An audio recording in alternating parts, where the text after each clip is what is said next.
When I was writing Leaders Eat Last, I got to the point where I couldn't do it. It was too difficult. And I was sitting at my computer, and I decided that I had to give up. And so I got up and went for a walk, and I was literally planning my exit. I was also rationalizing that it was okay to quit.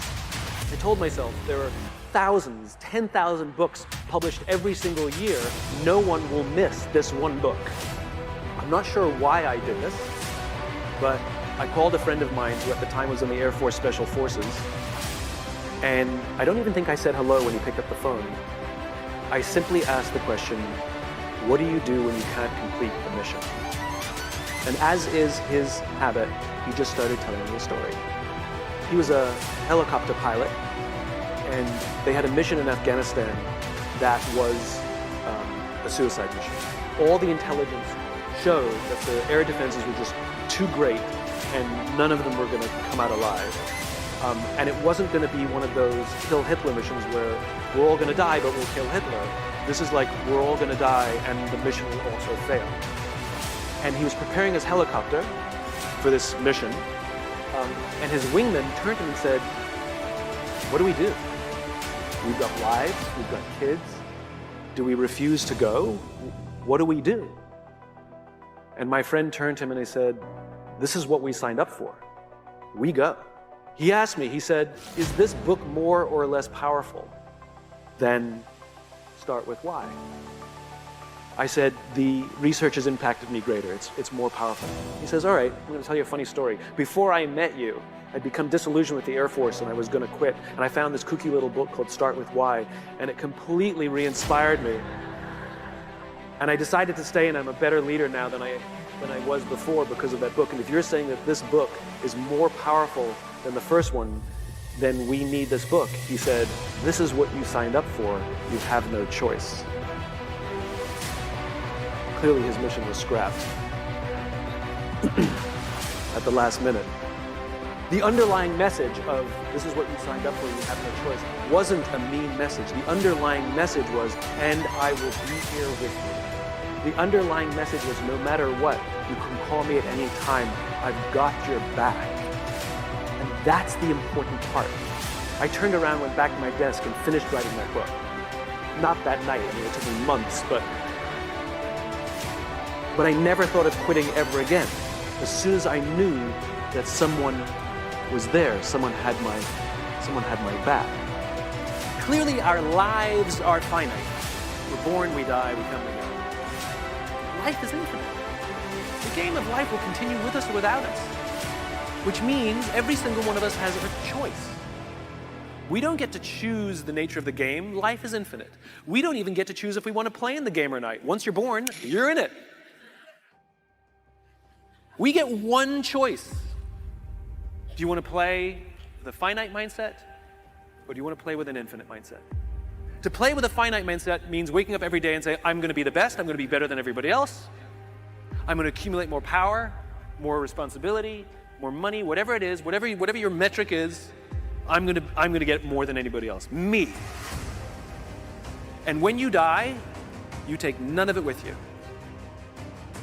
Or we can choose to live our lives with an infinite mindset, which means I'm going to leave this world, this school, in better shape than I found it. It means I'm going to devote my life to see that those around me rise. And we know that we're living with an infinite mindset because our obsession is seeing that we have an impact on the lives of the people around us. We've all had teachers, and some of you are those teachers, where 20 or 30 years from now, I can go to one of your students and say, you're a remarkable human being, you've accomplished so much in your life. How did you become the person you are today? And they will tell me your name. We all remember the teacher who believed in us. We all remember the teacher who had our backs. We all remember the teacher who saw something in us that nobody else saw. We've forgotten all the others, but we remember those couple. And that's what it means to live with an infinite mindset. It means we devote ourselves to that mindset for everyone in our lives. That other teachers will say that about us. Other principals will say that about us. Other students will say that about us. Our friends will say that about us. I am who I am today because of you, and I will commit to live the same life that you taught me how to live.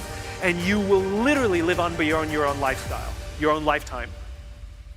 That when you're gone, others will carry your work for you. This is what it means to live an infinite life, and it is just a choice. The human brain cannot comprehend the negative. It is incapable. Yes, it's true. I'll give you an example. You ready? Don't think of an elephant. Ah. Yeah, I know. You can't tell the human brain not to do something, right? And so what happens is we very often reinforce things when we put things in the negative, right? I can't get apart. I can't get apart. I can't get apart, right? Or I can't do this versus I'm going to keep doing this. And it's such a huge thing to convert things into the affirmative. You're supposed to do it with children as well. We're supposed to say, instead of saying to children, don't eat on the couch, we're supposed to say, eat at the table. Right? We tell people what we want them to do, not what we don't want to do. Pilots know this, right? It is well known in the pilot community that when you tell a pilot, don't hit the obstacle, they'll hit the obstacle. Because what they're doing is focusing on the obstacle. It's the same thing for you. If you focus on the obstacles, all you will see is obstacles. It's your choice how you choose to perceive your own career.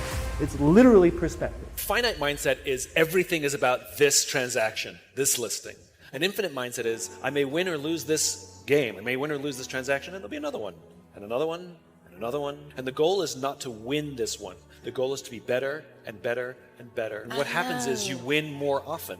The infinite game, the infinite mindset is about having the strength, the will and the resources, which means will is I really still enjoy this industry, and the resources is I got the money to stay in the game. If you run out of will or you run out of resources, you find a different line of work, right? The goal is not to win every game. The goal is to stay in the game as long as possible, and you're more likely to stay in the game as long as possible if you're enjoying it and if you're making money. So, like I said, think of those agents who are better than you, whether they're better marketers or better salesperson, or they get more recommendations.